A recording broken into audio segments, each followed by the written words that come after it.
Hi there, this is State Representative Roger Bruce, and welcome to this week's edition of Under the Gold Dome. We have our co-host on with us. Not sure where Derek is. I'm sure he's going to join us at some point here once he figures out how to work this new technology we have. We're all kind of struggling with, okay, how do we do this? And I can blame mine on my gray hair. My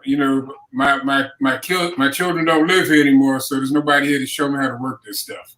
But anyway, we have a good program today. We're going to hear from Representative Deborah Bazemore, Senator Halpern, and I have a guest on today with us, John Moy. And so let's hear from our co-host first before we get started. What would you ladies like to say?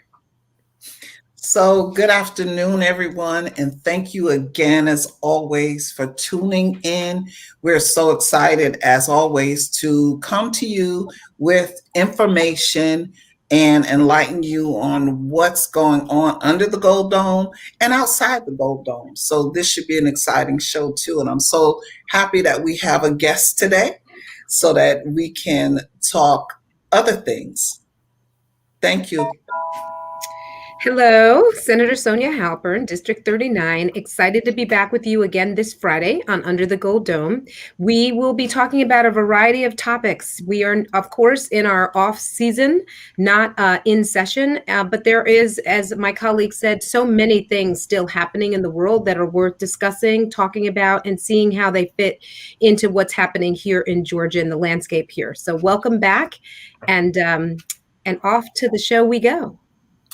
All right. So with that, we're going to get right into it with our guest, John.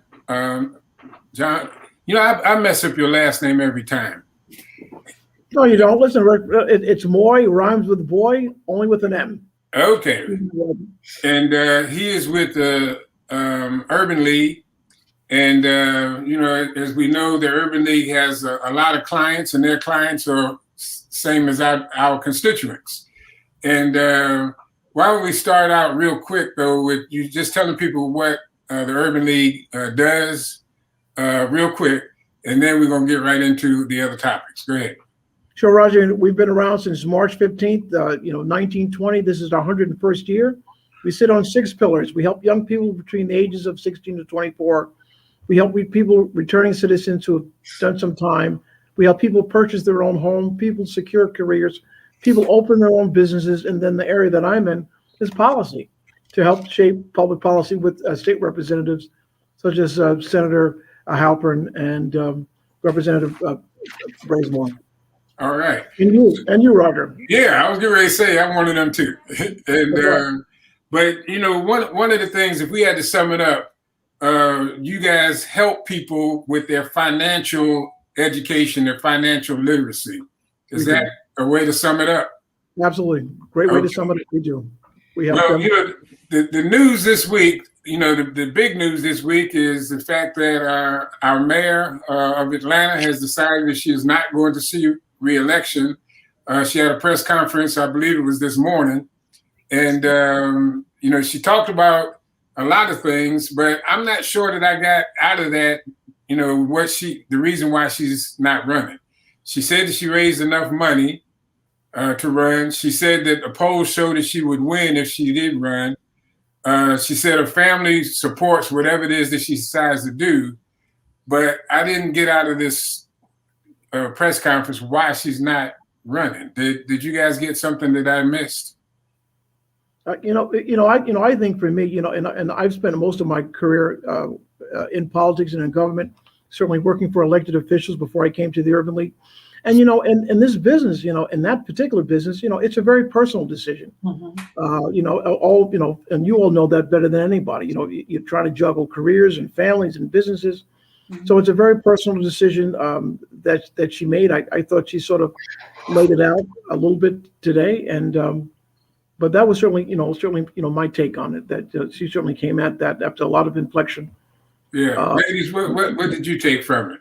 I think John hit the nail on the head. I think even with us, we rely on different things in our life that's going on. We rely on how we feel, what has transpired over our term, and weigh all of those things. And then we come up with a decision if it's best for us to continue down this road, this journey, or take a turn, go in a different direction. So I believe that's what has prompted her to make that decision.